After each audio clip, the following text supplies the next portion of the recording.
Joining me now in this telecast is Ambassador Joel Lyon. He's an acting deputy spokesperson of Israel's Ministry of Foreign Affairs. I appreciate you, Ambassador, for joining us. My first question here is, we've all seen the heartbreaking images that have come, and there's a reason that Israel is receiving support from the world as well. The manner in which women, children, men have been targeted and taken hostage. But what are we expecting now with regard to specifically the ground attack that clearly appears apparent? You know, we have to continue to ask the world to support us. There is no way. Everyone saw what happened. Everyone saw how these barbarians came in and slaughtered men, women, children, babies, beheaded babies, burned babies. They did things that it is unimaginable.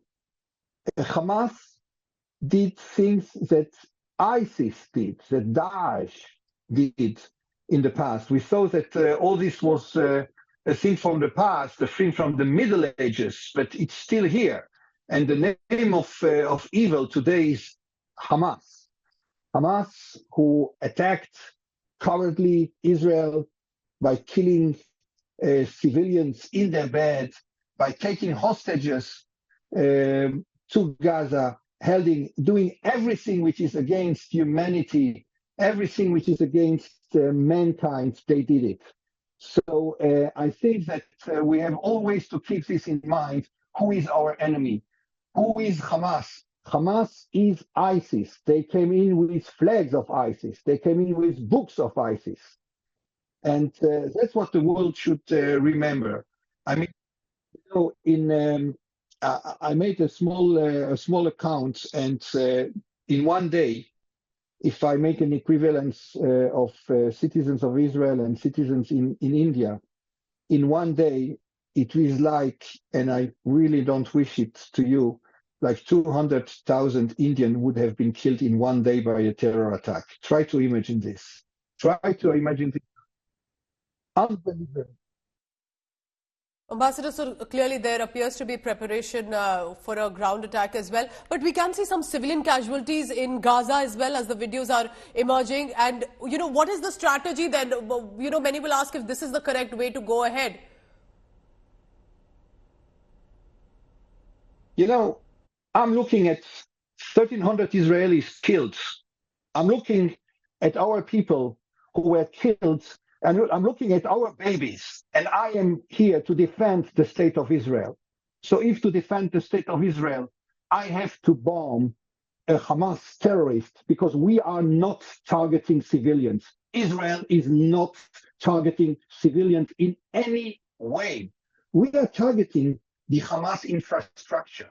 Hamas is hiding in a residential area. Hamas is hiding under the hospitals. We are all the time asking the civilians, the non-involved, go away from there, go away from these places. You know who are the terrorists. We don't want to have anything with non-involved people. We are looking for the terrorists and only for the terrorists. And that's the reason that we are striking.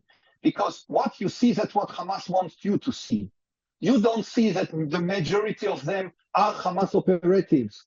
You don't see that the majority of them are Hamas armed people. Yes, of course, they won't film it. They will film only the collateral damages. But the world has to know, and our Indian friends have to know, that Israel is not in any way targeting civilian infrastructure or civilians. We are targeting only Hamas terrorists who are threatening the world. They are not only threatening the state of Israel, they are threatening the world. I appreciate you joining us, Ambassador, and making it very clear that these are terror hideouts that are being attacked by Israel. And clearly it looks like civilians being stopped to move to safer locations in Gaza by Hamas means they want to use these civilians as a human shield as well against the strikes that are taking place. I appreciate you joining us, Ambassador, for now. Thank you.